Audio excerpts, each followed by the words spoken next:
Bueno, vamos a pasar directamente a la palabra. Se leía esta tarde en Mateo capítulo 24, el capítulo de la enseñanza escatológica o profética del Señor Jesús, capítulo que yo creo que deberíamos de leer, y lo digo en serio, como mínimo una vez a la semana. Una vez a la semana ustedes tienen que leer el capítulo 24 del Evangelio según San Mateo.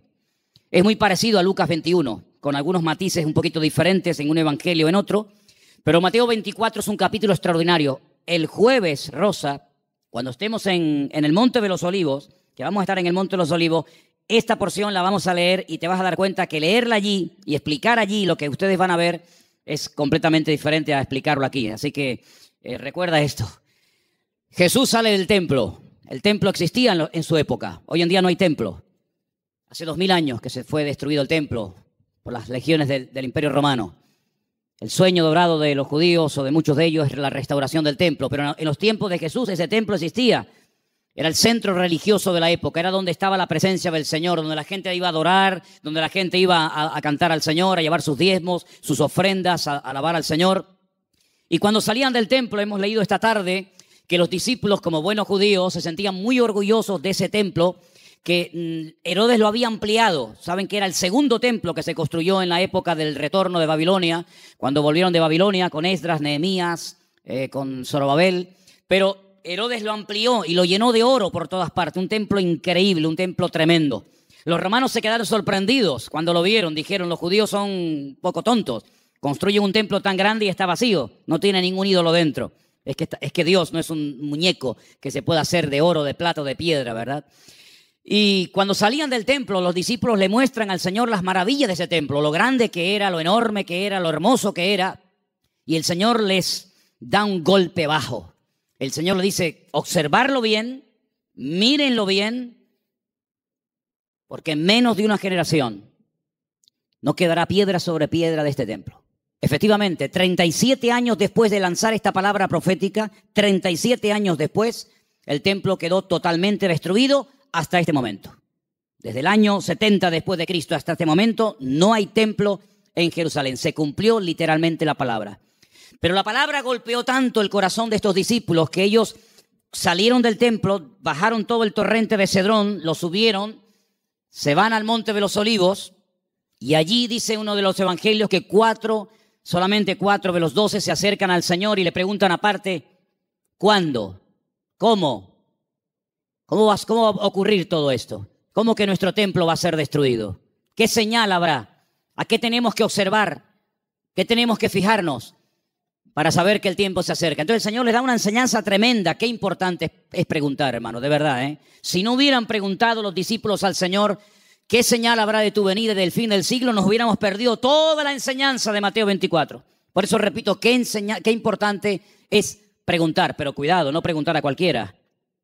No preguntar a cualquier parte, sino preguntar a la persona que te puede dar la respuesta correcta. Porque una de las señales que el Señor dice en este capítulo, y es algo que yo quiero en esta tarde hablar, es que tenemos que estar preparados porque una de las muchas señales de los últimos tiempos va a ser la proliferación de falsas doctrinas. Dice la Biblia, lo leíamos el jueves, que algunos llegarán hasta escuchar. Dice el Espíritu claramente que en los postreros días algunos apostatarán de la fe y escucharán a espíritus engañadores y ahí da una enseñanza tremenda. Entonces, una de las señales de los últimos tiempos es que se enseñarán cosas extrañas. Por eso yo vengo ya semanas hablando y quiero volver otra vez a repetir, no porque no tenga otras cosas que decir, sino porque considero que hay que repetir las cosas que se enseñan y más cuando son de vital importancia. Y es que tenemos que orar y tenemos que estudiar la palabra para que tengamos una fe sana. Una fe sana, término que por cierto aparece en Tito capítulo 2, donde el apóstol Pablo dice, oye, tenemos que tener una sana doctrina, pero también tenemos que tener una fe sana.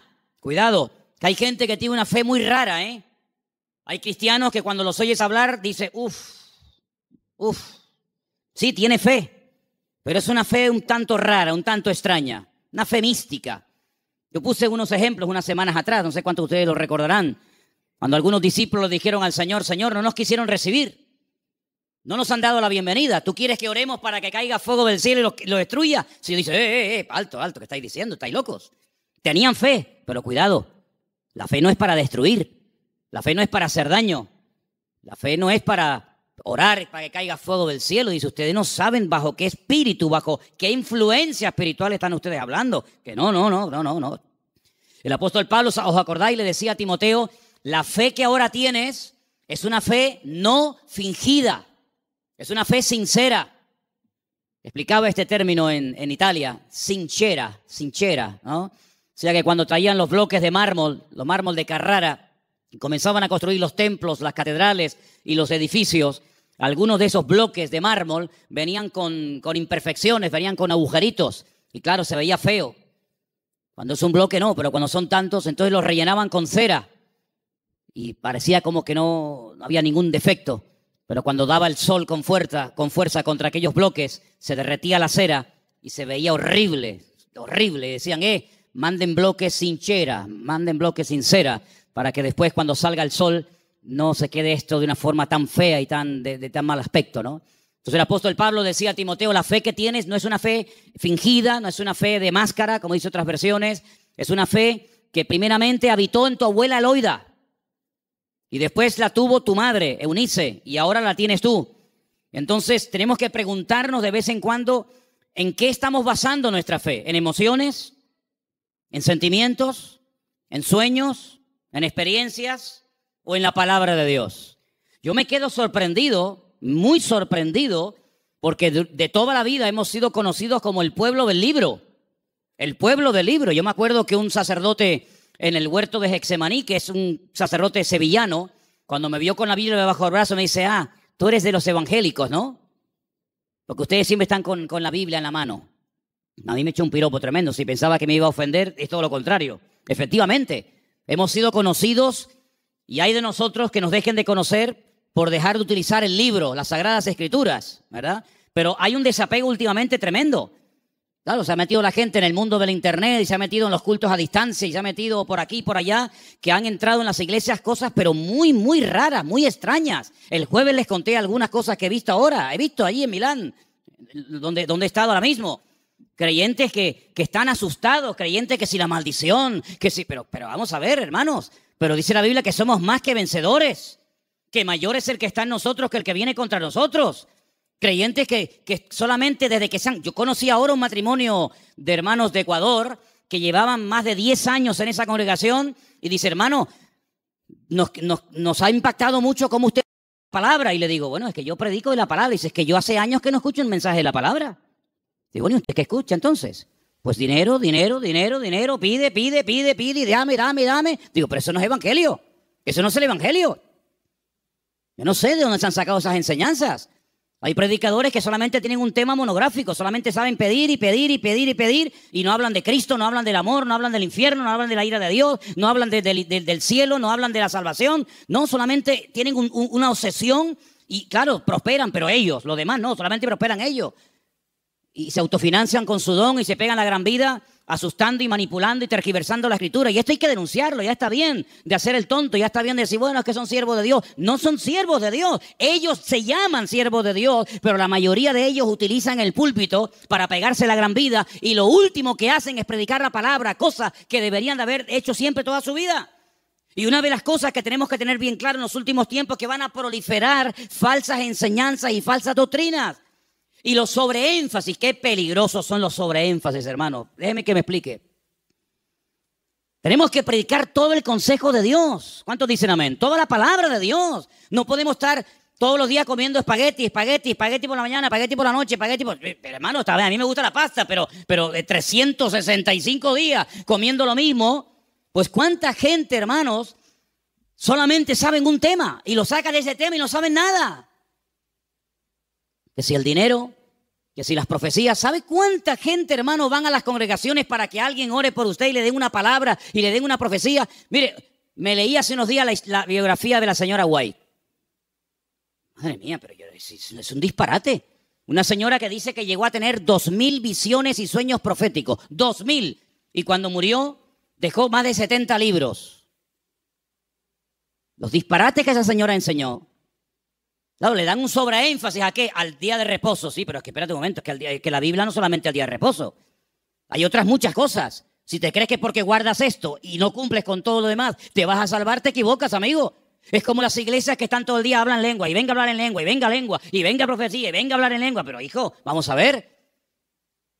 El apóstol Pablo decía, y si alguien entra en una iglesia y ve a todo el mundo hablando en lengua, ¿qué van a decir? A ver, dígalo usted. ¿Usted qué diría? ¿Que están locos? ¿Pero cuántas iglesias son así? ¿Cuántas iglesias son así que parecen locos? Yo fui hace muchos años a una congregación en Las Palmas. Y bueno, yo estaba predicando y en medio de la predicación se levantaba la gente, se caían ahí al suelo y empezaban a gritar y a revolcarse. Y yo decía, ¿qué le pasa a esta gente? Entonces yo miré al pastor que estaba allí y le digo, ¿qué le pasa? Dice, no, es el poder de Dios. Digo, ¿cómo es el poder de Dios? Pues si está haciendo el perro. Estaba haciendo el perro. Y el otro en la esquina poniendo un huevo. ¿Pero qué poder de Dios? La Biblia dice en Romanos 12 que el Señor es nuestro culto racional. Por favor, que parece, damos una imagen, nosotros no, gracias a Dios, pero ¿cuántas iglesias dan una imagen al mundo de que son locos? Y ya está bien, hermano, de callarnos. Y ya está bien de decir, bueno, son así. No, son barbaridades que avergüenzan al evangelio. Y tenemos que denunciarlo porque el que sabe hacer lo bueno y no lo hace es copartícipe con eso. No les contaba el jueves que acabo de conocer ahora a un pastor en Milán que se tira en la plataforma cuando llega el momento de la ofrenda y le dice a la gente que lo tienen que tapar con dinero. ¿Cómo? Sí. Él dice, no, mira, aquí todavía se me ve algo de tela, tienen que tapármelo. Increíble. Un pastor que la congregación un día le regaló un coche, cogieron una ofrenda en la congregación, le regalan un coche al pastor y a los 2 días se sube al púlpito y dice, hermano, Dios me ha dicho, mentira, Dios no dijo nada, eso es falso, pero él dice, Dios me ha dicho que este no era el coche que ustedes tenían que regalarme, era uno más grande y superior. Y la gente tan tonta va, lo cambian y le compra uno más grande. Y yo le decía, pero ¿ustedes qué hacen allá adentro? ¿Por qué no se le va a hablar, salgan corriendo? Eso no es iglesia, eso no es nada, eso es un circo. Eso es una vergüenza para el evangelio. Es que tenemos miedo. Porque nos ha dicho que si nos vamos se nos va el espíritu y se nos va la bendición. Digo, hágame el favor. Oye, que a mí nunca me ha tocado la breva de caer en una iglesia de estas, ¿eh?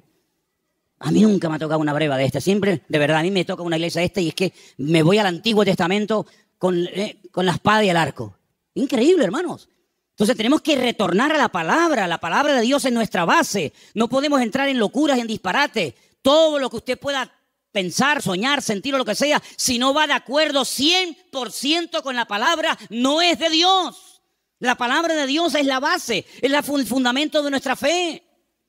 Y no necesitamos nada más que la palabra y nuestra experiencia, nuestra relación con el Señor. Yo creo que algunas personas no han terminado de descubrir lo que significa enamorarse del Señor y enamorarse de la palabra. Por eso buscan fuera, porque cuando un hombre está enamorado de su mujer no tiene que buscar otra. Y cuando una mujer está enamorada de su marido no se le van los ojos detrás de otro. Cuando usted está enamorado de Cristo no le tienta nada ni nadie, porque usted sabe en quién ha creído. Y a mí me da la impresión de que hay mucha gente hoy en día en las iglesias que son religiosos, pero no han nacido de nuevo, porque la persona que nace de nuevo no hace estas barbaridades, porque ofende al Señor. O no conocemos la historia de este joven llamado José, un hombre que nunca fue a un culto. José nunca fue a ningún culto. José nunca leyó la Biblia. Pero José un día tuvo un momento en el que fue tentado y él dijo, yo no puedo hacer esto porque pecaré contra mi Dios. Y uno dice, pero ¿cómo sabía este hombre que eso era pecado? Porque él tenía comunión con el Señor. Y cuando una persona tiene comunión con el Señor y conoce al Señor, sabe lo que le agrada y lo que no le agrada al Señor, aunque no lo hayas leído. Porque el Espíritu Santo que mora en ti te da testimonio de que eso es o no es la voluntad del Señor. ¿Cuántos dicen amén? Entonces hay que retornar a la Biblia, hermanos. Claro, hay gente que se atiborra de libros y venga libros. Hermano, este es el libro que Dios nos ha dado. Escudriñar las Escrituras, dice la Biblia, porque ellas son las que dan testimonio de mí. Y mire, hermano, yo antes de irme para Italia les comentaba de aquellos 10 leprosos, ¿acordáis? Aquellos 10 hombres que bajaron de las montañas porque tenían fe. Pero momento. Yo les dije a ustedes y espero que no hayan olvidado esa enseñanza, porque para mí es de vital importancia. Ellos tenían fe, por eso bajaron de la montaña. Ellos tenían fe, por eso clamaron al Señor. Pero el Señor no los sanó así instantáneamente, sino que el Señor les dijo, id y mostraos a los sacerdotes. Ellos no sintieron nada. Ellos no vieron nada. Ellos seguían estando leprosos. Pero ellos en obediencia se ponen a caminar y mientras caminan, automáticamente se produjo el milagro. Por eso, ¿se acuerdan cuando yo les dije que fe más obediencia es igual a la bendición de Dios? Por eso hay gente que tiene fe, pero no crecen, no maduran, porque es una fe a veces extraña, envenenada, contaminada, porque han estado en tantos sitios que permítame la expresión, tienen un potaje en la cabeza. Pero cuando usted conoce al Señor y a su palabra y usted tiene una fe sana, bien encaminada en las cosas del Señor, usted sabe que la fe si no tiene obras y la fe si no obedece al Señor no sirve de nada. ¿Cómo usted va a pretender con la fe que tiene viviendo en desorden, sin poner en práctica los mandamientos del Señor? Que Dios le bendiga. Primeramente tendrá que ponerse en orden para que el Señor pueda hacer maravillas en su vida. ¿Y cuántos creyentes en las iglesias son una cosa aquí y fuera son otra? Sí, tienen fe, pero el testimonio que dan es pésimo. Bendito sea la palabra cuando el Señor dice a través de la boca de Pablo: no me avergüenzo del evangelio, porque es poder de Dios. Espero que el evangelio no tenga que arrepentirse y no tenga que avergonzarse de la conducta que está llevando fuera.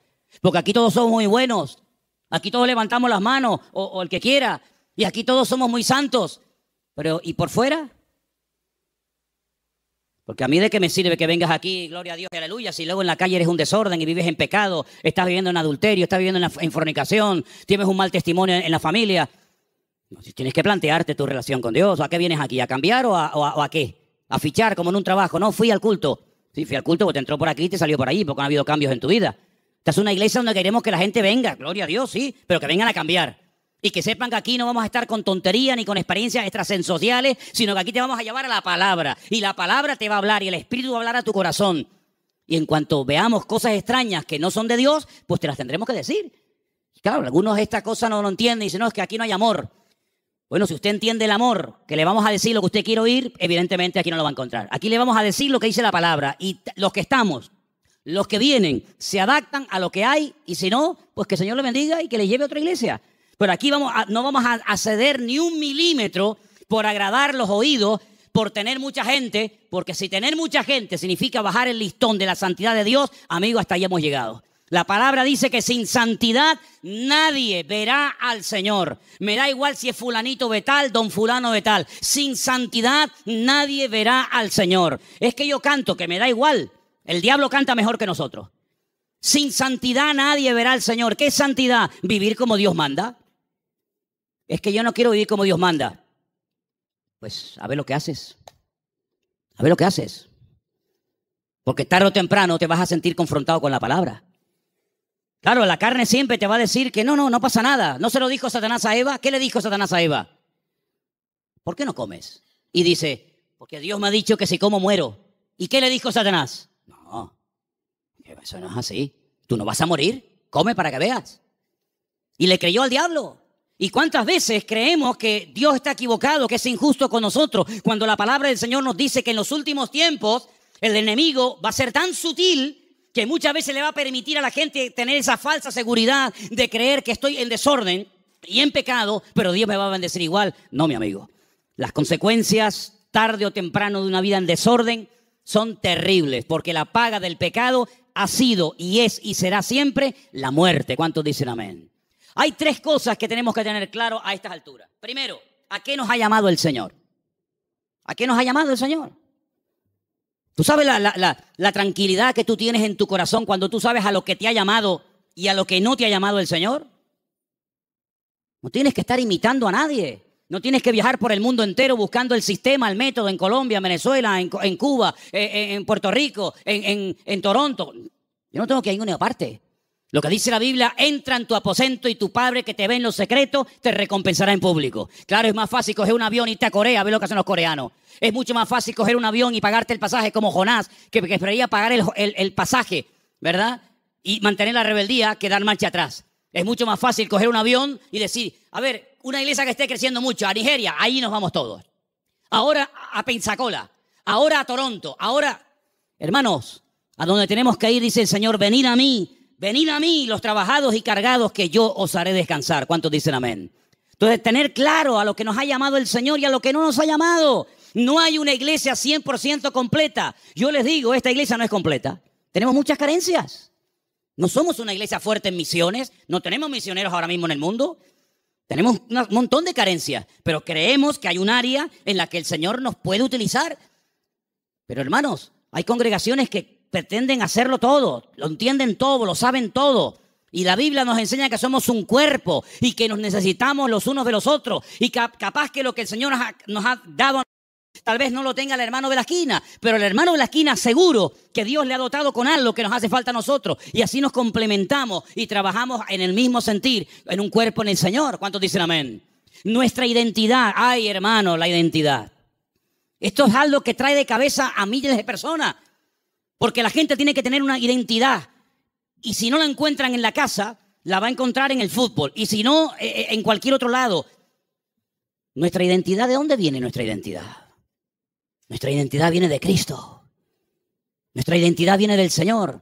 Yo no tengo que ponerme ahora todo el cuerpo lleno de tatuajes para sentirme, digamos, querido y respetado por un cierto sector de la sociedad. No.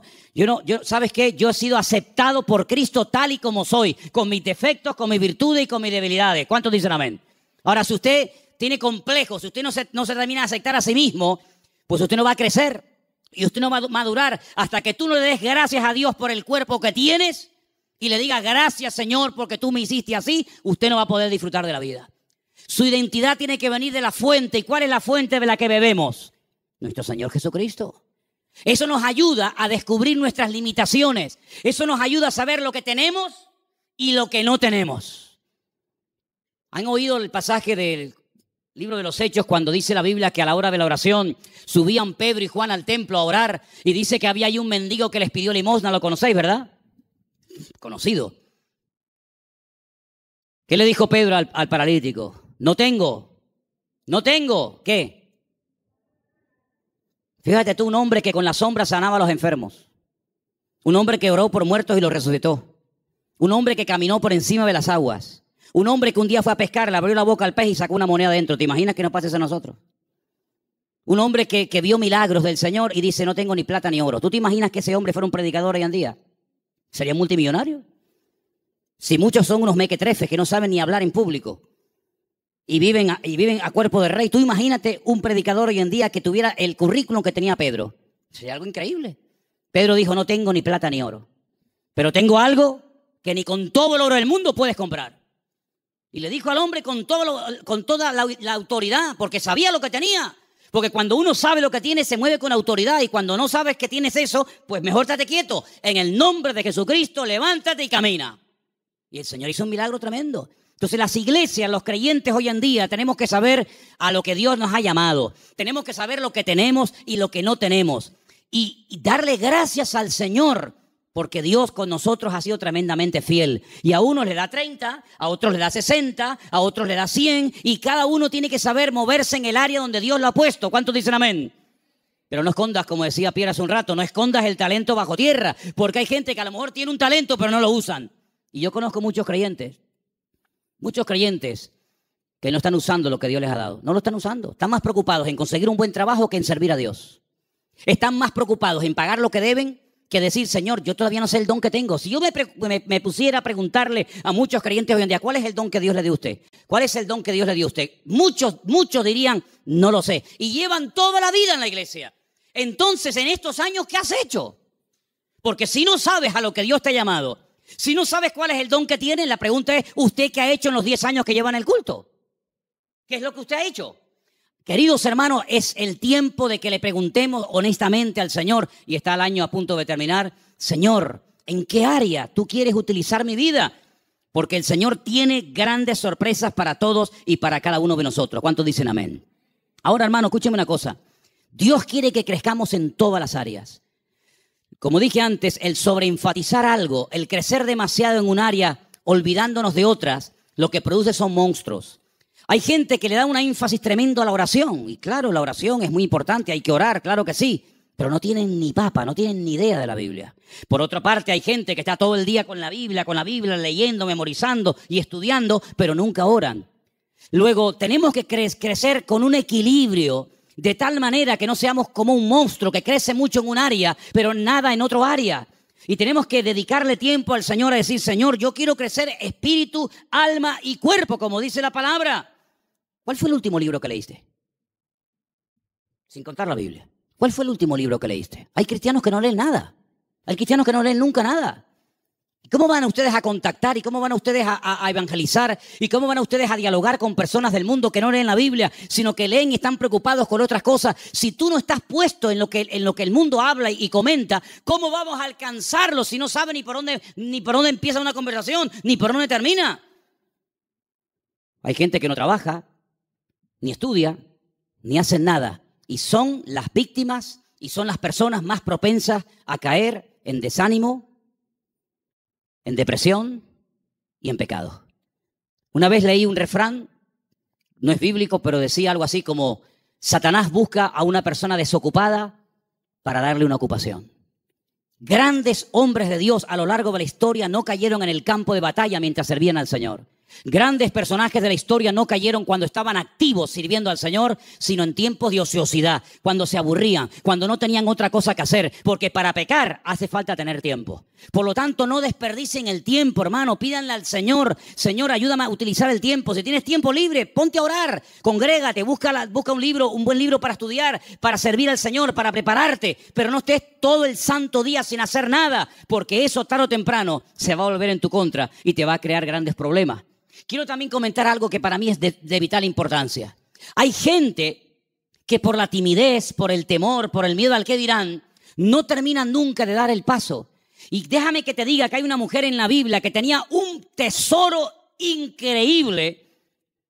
Lo quería consagrar, lo quería entregar al Señor, pero no fue de utilidad su tesoro, no fue de bendición lo que ella tenía, hasta que rompió el vaso de alabastro y ungió con ese perfume al Señor, y dice que toda la casa se llenó del olor del perfume. ¿Cuánto tiempo hace que no caes quebrantado en la presencia del Señor? Hay gente que tiene los ojos muy secos, hace tiempo que no lloran, que no se quebrantan en la presencia del Señor. Viven secos como palos, como aquel valle de huesos secos. Te dice que eran muchos, pero estaban secos. Estaban secos, no había vida, no había espíritu en ellos. Y le dice el Señor a través del profeta Ezequiel: profetízale a los huesos, háblales a los huesos. Dice que cuando entró el Espíritu de Dios en ellos, se convirtieron en un gran ejército. No seas un hueso seco en un culto, no seas un hueso seco, escucha que te escucha, escucha que te escucha, pero nunca compartes la bendición, nunca abres tu corazón a otras personas que están igual o peor que tú en un momento determinado. Pídele al Señor antes de que finalice el año, que está ya, como quien dice, a la vuelta de la esquina, poder ganar almas a los pies de Cristo. ¿Cuál fue la última persona que ganaste para Cristo? Yo estoy seguro, no lo voy a preguntar, porque no quiero que te sientas mal. Bueno, sí quiero que te sientas mal. Sí. No, que si no sería falso. Sí quiero que te sientas mal. ¿Cuántas almas has ganado para el Señor en este año? ¿10?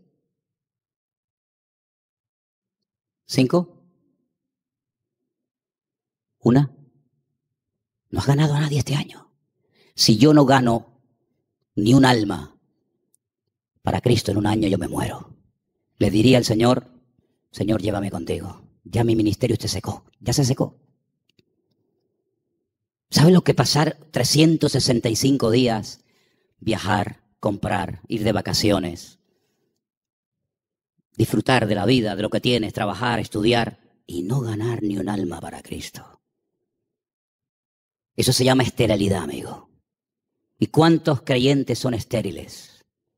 ¿Cuántos creyentes son estériles? No han tenido el privilegio de llevar ni a uno en 365 días a los pies de Cristo.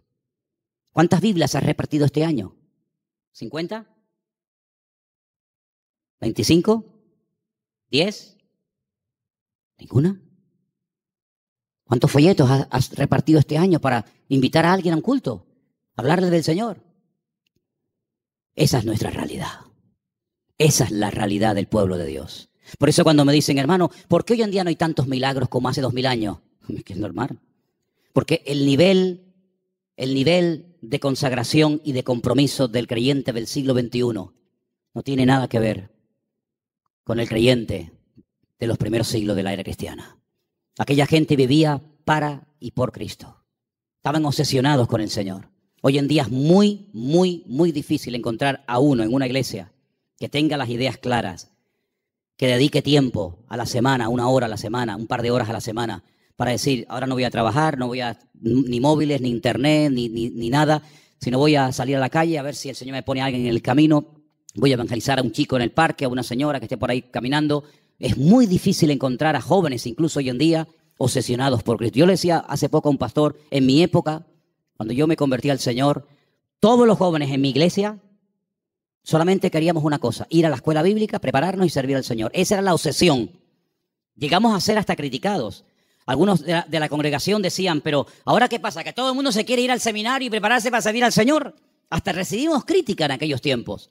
Y en aquellos años surgieron un montón de pastores que hasta el día de hoy, son los que están. Pero pastores que ya tenemos 50 y pico años largos, porque te hablo hace ya 30 y tantos años atrás. Bueno, pues 35 años han pasado desde que yo estoy sirviendo al Señor y yo no he visto que ese deseo de servir al Señor a tiempo completo, como misionero, como pastor, como evangelista, como lo que sea, se ha ido diluyendo, se ha ido perdiendo. Y tú puedes observar hoy en día en los púlpitos que los pastores pues ya tienen de 50 años para arriba, si no más. Dime qué pastor hay, nómbrame 10 pastores en Tenerife que tengan 21 años, como yo fui el primer pastor. Bueno, yo fui pastor con 19, pero dime 5 pastores en Tenerife que tengan 20 años y que sean pastores en este momento con 20 años. Ni uno. En mi época todos teníamos esa edad. Empezamos con 19, 20, 21 años hasta ahora. Tenemos que recuperar tantas y tantas cosas. En mi época no había la mayoría de las cosas que hay hoy en día. En mi época no había WhatsApp, no había internet, no había páginas web. Los cultos eran muy sencillitos, eran muy normales, no había tanta parafernalia de sonido. Parece que hoy en día la puesta en escena tiene que tener esto y aquello, porque parece que si no, el culto como que no fluye. En aquella época una guitarra española, pum, a la calle, encima un banco, orábamos, venía la gente, estaba el Señor, una sencillez tremenda. Eso tenemos que volver a recuperarlo, porque nosotros estamos en este mundo, ¿para qué? ¿Para qué estás tú en este mundo? Y dime, ¿para qué estás? Para llegar a una edad y decir, bueno, yo ya tengo mi casita, mis mueblecitos, mi paguita. Qué vida tan triste, perdóname. Qué vida tan triste. Estar esperando a yo jubilarme, estar ahí esperando a la muerte. Este verano, cuando hice a un pueblo, había 3 personas en el pueblo. 3 personas en un pueblo, allí arriba, en los cañones del Sil, en Galicia. Cuando llegué, hablé con esos 3 viejitos y le digo, ¿qué tal? ¿Cómo están? Los 3 al momento me dijeron, aquí estamos esperando la muerte. Ostras. Yo déjame dar un paso atrás, no sea que me pase a mí algo también. Dice, los jóvenes se han ido todos. Los jóvenes del pueblo se fueron. Y aquí estamos esperando a la muerte. Digo, madre mía, pero qué futuro de vida. Que le puede venir dentro de 6 meses, dentro de un año, dentro de yo qué sé cuánto. ¿Y tú qué estás esperando? Si tú pudieras hoy tocar un botón y apretando ese botón consiguieras lo que tú tanto quieres tener en la vida, ¿qué sería lo que tú más anhelas tener? ¿Pasa ese botón por agradar y honrar al Señor? Yo quiero que en esta noche nos hagamos estas preguntas, hermanos. ¿Qué estamos haciendo con nuestras vidas? ¿Qué estamos haciendo con nuestra vida? ¿Sabes? Hace unos días pensaba lo mismo que llevo años pensando. Se nos ha ido otra vez el año. Hoy es 20, ¿no? 20 de noviembre. Pero sí que parece que el otro día estábamos en el retiro con el pastor Antonio en el Puerto de la Cruz. Y yo me acuerdo que el otro día tuvimos el retiro donde hablábamos de Amalek. ¿Se acuerdan? ¿Cómo puedes pasar tanto tiempo? Y el campamento de jóvenes ya pasó. Y las vacaciones de verano se fueron. Otro invierno más. Y ahora, este mes, así, volando, llega diciembre y otro año más. Hermanos, algo tiene que cambiar en nuestras vidas. Te tienes que replantear tu tiempo, tu vida, tu juventud, tu matrimonio, tu familia de una forma diferente. Tú no puedes ser un parásito en una iglesia. Tú no puedes ser una persona ahí sentada 1 año, 2 años, 4 años, 5 años, 10 años, 30 años. Uy, se murió el hermano. Señor, toma, te lo mandamos. Otro para arriba. No, hermano. Sea una oveja productiva. Involúcrese en las cosas del Señor. Tenga ilusión por las cosas del Señor. Y yo creo que si nosotros verdaderamente buscamos al Señor de todo corazón, hay tantas cosas que podemos hacer todavía para el Señor. Yo, hermano, yo tengo más ganas de servir al Señor que nunca. Pero yo no quiero que esta iglesia sea un freno para mi vida. Yo no quiero que esta iglesia se convierta en un tapón para mí. Yo tengo mucho más visión que estar aquí. Y yo estoy plenamente convencido de que el mundo, no Tenerife, el mundo nos está esperando. Y el Señor tiene gente aquí que puede utilizar de una forma tremenda. Pero somos nosotros los que tenemos que decir, Señor, cuenta conmigo. Porque quiero terminar diciendo algo. La noche que el Señor Jesucristo sabía que iba a ser entregado, dijo algo tremendo. Dijo, Padre, pasa de mí esta copa. Mas no se haga mi voluntad, sino la tuya. ¿Y saben cuál era la voluntad del Padre en ese momento? Que lo mataran. Es increíble. El año que viene va a ser un año muy interesante, ¿eh? Créame, ¿eh? Va a ser un año tan interesante. Porque ya empezaron los dolores de parto, pero los dolores de parto no duran siempre. No, hermana, yo no entiendo mucho de esto, yo nunca he parido, ¿no? Pero más o menos hablo de la teoría. Los dolores de parto están ahí, pero llega un momento que se acabó el dolor, nace el chiquillo y ya está. Bien. Llevamos años con dolores de parto. Europa ya lleva años en dolores de parto. España ni te cuento. España yo creo que le van a tener que hacer una cesárea dentro de poco. Porque no hay forma de que salga el chiquillo, ¿eh? ¿Vale? Estamos con dolores de parto hace mucho tiempo. El año que viene van a salir muchas cosas, van a parir muchas cosas que se han ahí retenido con dolor. Bien. Estoy recibiendo llamadas de Estados Unidos. Muy interesantes, por cierto. Para muchos, sobre todo para gente de Latinoamérica, más que para gente de Europa, Estados Unidos era el sueño dorado. Yo recibo cada día correos de gente que me dice, he mandado solicitud, he pedido visa a Estados Unidos, me la han denegado, entonces estoy tocando a la puerta a ver si usted, no sé qué. No te pueden imaginar la cantidad de gente que me escribe cada día de montones de lugares que primero tocan a la puerta del tío Sam. Primero le llaman al tío Sam. Y cuando el tío Sam le dice, por aquí no entra, entonces llaman yo qué sé, a Don Quijote de la Mancha y Sancho Panza, ¿no? Por ejemplo, por un ejemplo. Vean.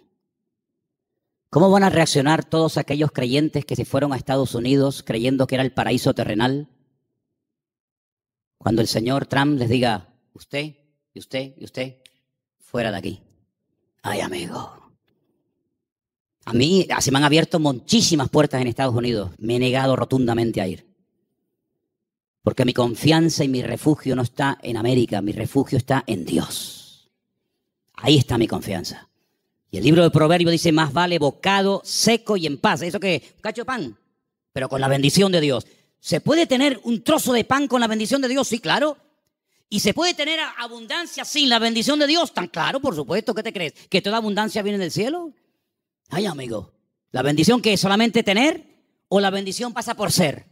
Cuidado con eso. ¿Cómo van a reaccionar tantos y tantos que se fueron a América creyendo que aquello era el paraíso terrenal, que ya por fin el sueño dorado se había cumplido y que ahora le digan, vuélvanse a su tierra? Ay, amigo. Ha llegado el momento, hermanos, si no lo veis, lo vais a terminar viendo y entendiendo. Ha llegado el momento que todos los creyentes del mundo, en el único en el que nos vamos a poder refugiar, como siempre ha tenido que ser así, pero parece que se ha olvidado, es en el Señor nuestro Dios. Él es nuestro pronto auxilio en las tribulaciones. Me llaman hermanos de Estados Unidos, ya han empezado las pintadas en iglesias evangélicas de hispanos diciéndole, váyanse a su tierra. No te puedes ni imaginar cuántas. Claro, eso no sale en las televisiones. Incluso persiguiendo ya a algunos judíos. Fíjate tú, el país del mundo donde más judíos hay, más que en Israel, es en Estados Unidos. Y ya muchas sinagogas están vendiendo en Nueva York, en New Jersey, en muchos lugares, porque ya están metiéndose con los mismos judíos. Pero es que todo eso está profetizado, hermanos. Todo eso está escrito. Que cada uno tendrá que volver a su lugar de origen. Y allí el Señor va a entrar en juicio con cada uno de nosotros. Así que el único escondedero, el único refugio va a estar en nuestro Dios. Nuestro refugio es el Señor Dios Todopoderoso. No es un país. No es una nación. Mire, si usted consigue aquí el mejor trabajo del mundo y gana miles de euros, pero usted no tiene la bendición de Dios sobre su vida, lo que usted tiene se va a volver en su contra. Porque he conocido a muchas personas que lo que buscan es una salida económica, un bienestar material, pero usted lo que tiene que buscar es la voluntad de Dios. Porque teniendo la voluntad del Señor, estemos donde estemos, el Señor está a nuestro lado. Ahora, si usted cree que el Dios de Estados Unidos es más grande que el de Garcilaso de la Vega, coja el pasaje y váyase mañana sin falta. Pero el Dios de allá es el Dios de acá y es el Dios en todas partes. Y Él es galardonador de los que le buscan. Nuestra confianza no está en los países, no está en los gobiernos. Nuestra confianza está única y exclusivamente en nuestro Dios. En el Dios que nunca nos ha fallado. El Dios que ha dicho, estaré contigo todos los días hasta el fin del mundo. Y el Dios que nos va a enseñar a vivir por fe.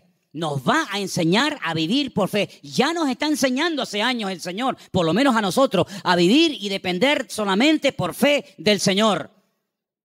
Porque yo creo que esa es la vida que el Señor tiene diseñada para todos y para cada uno de nosotros. Ahora, si usted quiere ser un señorito en el reino de Dios, amigo, si tú quieres ser un señorito, y no remangarte nunca las manos y poner tu mano en el arado y servir al Señor, hermanos, las lecciones se aprenden por las buenas o se aprenden por la humillación. Y yo creo que el Señor hace mucho tiempo nos está hablando a todos y a cada uno de nosotros. No se afanen tanto, no se afanen tanto. Inviertan más tiempo en la oración, inviertan más tiempo estudiando la palabra. Hay algunos de ustedes que no tienen tiempo ni para orar. Algunos me han dicho en alguna ocasión, ay, es que yo voy a la cama tan rendido que hago, Señor, bendito sea tu nombre. Amén.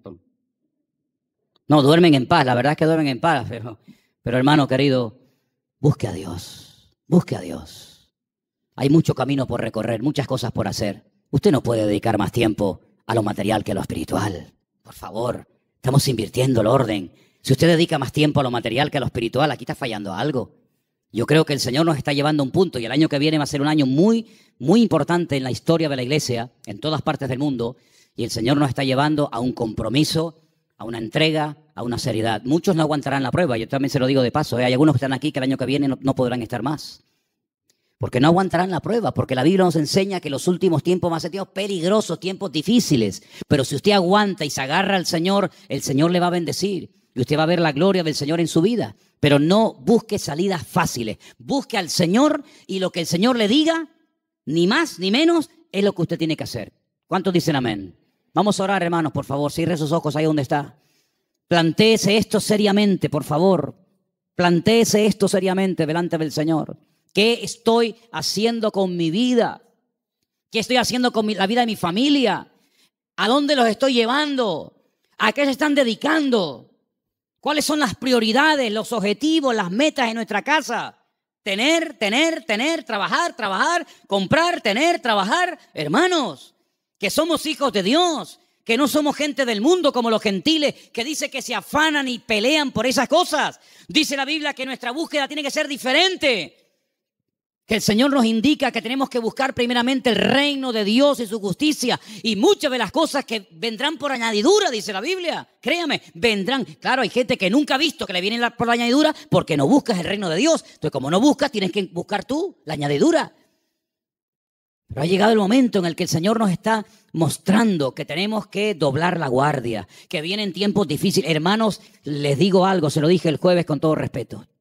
Dele gracias a Dios por la enseñanza que usted ha recibido en estos años, porque hay tantas barbaridades, tantas locuras que se están enseñando desde los púlpitos llamadas iglesias evangélicas, que uno se cae de espalda, hermano.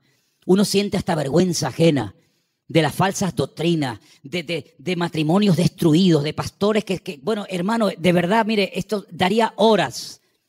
Vamos a pedirle al Señor, Señor, danos ese amor por ti, por tu palabra. Volvamos al libro, volvamos a las Sagradas Escrituras. Señor, en esta noche queremos pedirte que tú nos ayudes